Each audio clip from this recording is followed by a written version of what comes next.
안녕하십니까. 오늘은 LCLB에 대해서 분석해 보겠습니다. LCLB에 대해서 이 뉴스를 한번 쭉 보니까 항서제약이 온다. 급락 벗어난 LCLB 그룹주의 급락이라고 제가 표현을 했죠. 반토막 난 LCLB, K바이오는 사기, 주주들 와글와글, 뭐 이거 하루 전날이고. 여기서 보면 약간은 독특한 이상한 표현을 썼어요. LCLB 주주 시총 6조 증발. 물론 시총 6조가 증발할 수가 있겠죠. 못 살아 소환되는 이럴 때 여기서 보면 이 신라젠이 왜 나오는지 모르겠어요. 신라젠하고 LCLB하고 비교가 되나요, 이게요? 자, 이게 상당히 안타까운 현실이라고 볼 수가 있습니다. 핫다의 전국 단타꾼 총 출동 6조 증발 LCLB B2 단속 나선 증권 뭐 이렇게 나오는데 이 하한가의 밑에 핫다라고 있죠. 하한가가 첫 번째 하한가 맞을 때는 아무도 안 사는데 두 번째 하한가 맞았을 때는 이제 개미들이 달라붙기 시작해요. 자, 이거 보고 하한가 따라잡기라고 그러죠. 우리 경매 같은 경우 보면 이제 아파트가 처음에는 뭐 10억 나왔다가 8억 나왔다가 이제 5억 이렇게 계속 유찰 되잖아요. 그런 것처럼 이제 마지막 계속 유찰됐을 때 이제 가서 이제 헐값에 이제 사들인다. 이렇게 볼 수 있죠. 자, 핫다들이 들어왔는데 자, 요걸 한번 자, 보겠습니다. 자, 오늘 핫다들이 얼마만큼 들어왔는지 요런 것을 쭉 보면은 이 대단합니다. 이 지금 대한민국 이 단타쟁이들이 이 주식 투자 이 단타 쳐갖고 돈 벌었다는 사람이 한 명도 없어요. 제가 주식 책을 한 50권 정도 읽어봤거든요. 근데 거기에서 이 뭐 핫단이 뭐 여러 가지 뭐 상단이 뭐 초단타니 이런 책들은 빨리 갖다 버리시기 바랍니다. 그리고 그런 책을 절대 사면 안 돼. 대한민국 주식 투자는 단타다. 그건 맞아요. 사실 뭐 올라가는 게 워낙 급상승하기 때문에.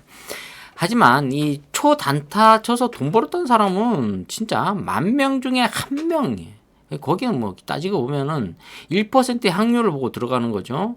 자, 3만 원 벌었다고 돈을 벌 수 있었다고 볼 수는 없죠. 30만 원 벌었다고 여러분들이 이제 돈을 벌다고 표현할 수가 없어요. 최소한 뭐 한 3천만 원을 투자해서 뭐 1,500만 원 정도 수익을 냈다. 이런 것들은 이제 돈을 벌 수가 있는 거죠. 자, 이렇게 보면은 지금 매수 비율이 49.64예요. 매수가 약간 떨어졌죠? 근데 300만 원 이하가 12만 4,034건이에요. 와, 12만 4천 건이 지금 있죠. 자, 이것을 돈으로 한번 환산해 볼까요? 지금 300만 원, 3천만 원, 3억, 30억, 300억, 3천억. 야, 이 3,600억 정도를 이 300만 원 가지고 사고 팔았다. 이렇게 볼 수가 있는 거죠. 근데 여기서 보면 매도가 이 9만 7천 건 정도 돼요. 한 10만 건 잡아도 2만 4천 건 정도가 더 많이 샀다. 그러면은 이게 3천만 원, 3억, 30억, 300억. 한 600억 정도는 누군가는 더 샀다는 얘기죠. 오늘 600억을 과연 사들였다. 개인들이. 자, 거래원을 보니까 거의 다 키움증권이네요. 지금 개인들이 상당히 매수와 매도를 많이 했다. 이렇게 볼 수가 있습니다. 근데 12만 4천 건이 지금 과연 이게 이 사람들이 왜 들어왔냐는 거죠. LCLB에 대해서. 그것은 아주 단타 치려고 막 작정하고 들어온 거죠. 이 사람들은 중장기 투자도 안 해요. 그냥 오직 치고 빠지는. 자, 오늘 저가 보면은 마이너스 3.94% 정도 빠졌죠. 자, 이것이 장 초반화에서 9시 10분경에 이런 현상이 일어났고, 그 다음에 가장 고점이 지금 플러스 5%밖에 안 돼요. 지금 5%, 5% 정도, 49,750원. 자, 이 52,000원 아래에서는 매수해도 그렇게 나쁘지는 않죠. 장기적으로 봤을 때는. 자, 다시 전고점인 12만 9천원을 찍을 확률이 높기 때문에 그런 현상이 계속 나오는 거죠.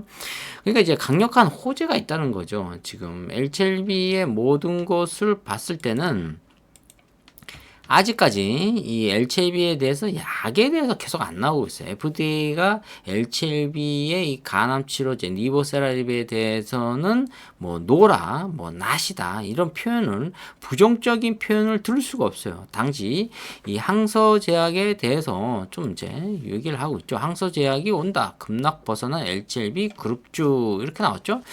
자, 항서제약이 지금 미국을 달려가야 되는데 지금 한국에 온 것 같아요. 소피텔 엠버서드 호텔 서울 호텔에서 열리는 제2회 2024년 LCLB 바이오 포럼을 방문하기 위해 방한했다. 이렇게 나오고 중국 파트너사인 항서제약 이렇게 나왔어요. 지금 항서제약이 LCLB에 대해서 좀 소극적으로 대응을 했나 봐요. 자, 우리는 자, LCLB 주주 시총 6조 증발. 이건 신라젠인데, 이 신라젠에 대해서 한번 볼까요? 신라젠. 자, 이게 지금 2017년도죠. 이때가 거래가 한참 시작됐었나요? 아니면 거래가 정지당했었나요? 이때가 주가가 신라젠이 15,000원 할 때 제 아는 지인이 신라젠을 2억 갖고 있었다는 얘기를 들었어요. 그분이. 그때 이게 10배 갔죠? 15만원 갔었나요? 아, 그때, 시총이 15,000원 할 때 신라젠이 이 시총이 얼마 정도 됐었나면은 제 기억상 한 뭐 2조, 3조 이렇게 갔었거든요. 거의 LCLB하고 비슷했던 가격대라고 볼 수가 있어요. 그러니까 뭐 10배 15만 원 갔었으니까 엄청나게 많이 갔죠. 몇십 조 갔었죠, 시총이. 근데 이제 이때 정확한 건 아니에요, 사실. 근데 제 기억상으로는 이쯤 된 것 같아요. 저도 이거 신라젠을 한번 사보려고 그때 분석을 했었는데 그때는 좀 다른 데에서 이제 처음 올려가지고 지금 사경을 헤매고 있는 상황이었죠. 아, 근데 이게 지금 LCLB하고 완전히 다른 거죠, 지금. 자, 그리고 나서, 여기서 보면은 코스닥 시장본부에서 신라젠에 대해서 한번 조회 공시를 요구를 했었는데, 여기 답변서에 뭐 특별한 거 없어요. 뭐 어쩌고저쩌고 한 얘기 또한 없죠. 자, 이런 것들을 봤을 때 신라젠하고 이 LCLB하고는 완전히 달라요. 신라젠은 임상 3상도 못 갔던 데세요. 지금 그리고 뭐 FDA 뭐 이쪽도 뭐 거의 뭐 지금 문턱도 사실 힘들었다는 거죠. 기대 신념만 굉장히 강했다. 근데 이 LCLB는 달라요. 자, 우리 LCLB에 대해서 한번 이 바둑 보면 복귀를 하잖아요. 항상 바둑을 뛰고 나서 또 우리가 또 여러 가지 과거를 다시 한번 회생을 하듯이 여기서 보면 2015년인데 이게 굉장히 중요한 얘기예요. 한 9년 전, 10년 전이죠. 엘레바 자회사를 편입했다. 이 엘레바가 지금 니보세라리 간암 치료제를 모두 리드하고 있죠. 지금. 자, 그리고 나서 여기서 보면은 2017년도죠. 이게 지금 뭐 몇 년 전 얘기가 아니라 굉장히 한 10년 전 얘기예요. 엘레바 글로벌 이암 인상 3상 개시 이렇게 나왔단 말이에요. 이게 2017년도에 지금 약 7년 전 얘기라고 볼 수가 있습니다. 지금. 근데 여기서 2018년도에 엘레바 그다음에 중국 항서제약 면역 항암제 칼라니 주막과 간암 1차 병용 임상 시작.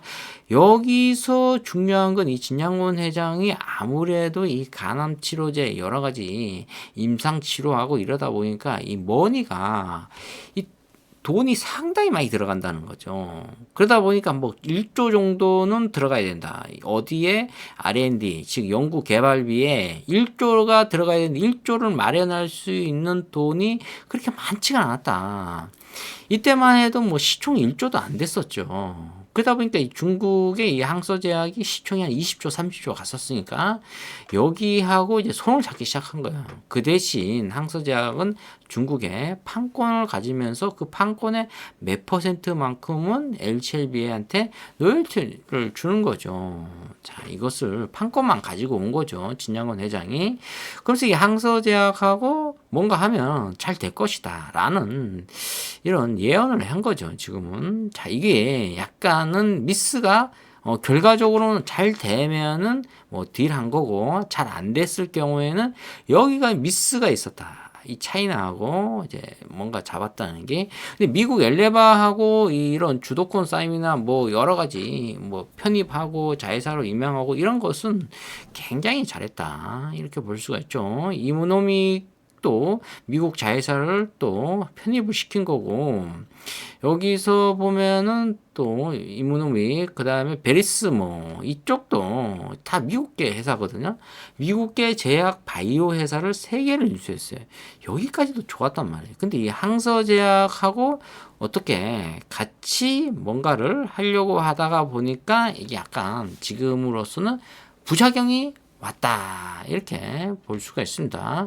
근데 지금 뉴스에서 뭐 신라젠하고 비교하는데, 신라젠은 그때는 여러 가지 또 부정부패가 굉장히 많았어요. 최대 주주 등등 해서 또 친인척, 최근에도 친인척부터 해서 계속 문제가 생겼다는 거죠, 이게.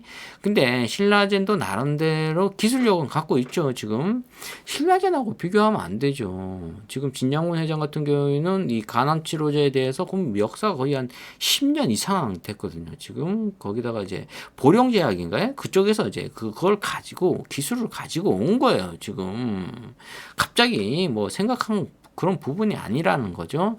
자, 뭐 FDA 문턱에서 무너졌는데 이 무너진 게 아니죠. 지금 왜냐? 6개월 안에 어떠한 결과를 내겠다는 거죠. 그러니까 6개월만큼 여러분들에게 골든 타임을 준 거예요. 지금 배가 가라앉기 전에 단 6개월이라는 시간을 준 거예요. 그 안에 어떻게 됩니까?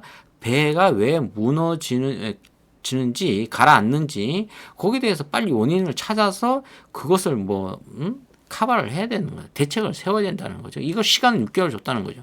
그런데 엘첼비에 대해서는 한마디도 없었다는 거죠. 그럼 한마디로 해서 엘첼비가 약은 성공했다는 거죠. 두 번째가 뭐냐? 이 간암 치료제에서 22개월 산다는 거죠. 22개월 이상이죠. 점으로 1까지 나오니까 21개월 하고 더 산 수가 있다는 거죠. 생산. 그게 임상, 1상, 2상, 3상까지 다 맞췄다는 거예요. 그러니까 여기서 지금 랭킹 1위로 갈 수 있다. 그럼 다른 제약회사들, 미국 회사들은 대부분 이것을 판매하기가 힘들 수도 있다. 이걸 나타나는 거죠. 이게 약간 좀 자기네들의 이 먹거리를 뺏기는 거다. 그리고 간암 치료제가 이게 파이가 제가 보기엔 20조로 늘어날 가능성도 있다는 거죠. 왜? 인구가 계속 늘어나고 중요한 건 태어나는 사람이 늘어나야 되는데 태어나는 사람은 줄어들고 이상하게 나이 먹은 사람들이 계속 더 증가한다는 거죠. 그럼 어떻게 됐습니까? 간암이 점점점 많아지는 거예요. 간암 환자가. 젊은 사람이 간암 생길 확률은 제로죠. 40대 이하는 간암이 없어요. 지금 암은 60대부터 오거든요. 60대부터 이제 간암부터 해서 여러 가지 당뇨, 혈압 다 오잖아요. 자, 그렇기 때문에 지금 고령화가 많아질수록 이게 이 간암 치료제가 굉장히 효과가 있다. 그러니까 지금 뭐 전 세계에서 L7B에 대해서 눈독을 들이고 있는 거죠, 지금. 자, 이게 지금 한 6개월 동안 굉장히 고통스럽게 여러분들을 할 수가 있다는 거죠. 자, 이게 조 단위로 또 거래 대금이 터졌네. 이렇게 조 단위로 거래 대금이 터지면 그렇게 썩 좋지는 않아요. 그래도 그나마 운이 좋은 게 48,000원대에서 조 단위로 터졌다는 거예요, 지금. 계속 흘러내릴 가능성도 있다는 거죠, 우리가. 근데 이것을 우리가 참아야 된다는 거죠. 왜? 세력들이 계속 흘러내릴 가능성이 거의 100%다. 자, 오늘은 L7에 대해서 분석해 봤습니다. 좋아요, 구독 팍팍 찍어주시면 감사하겠습니다. 감사합니다.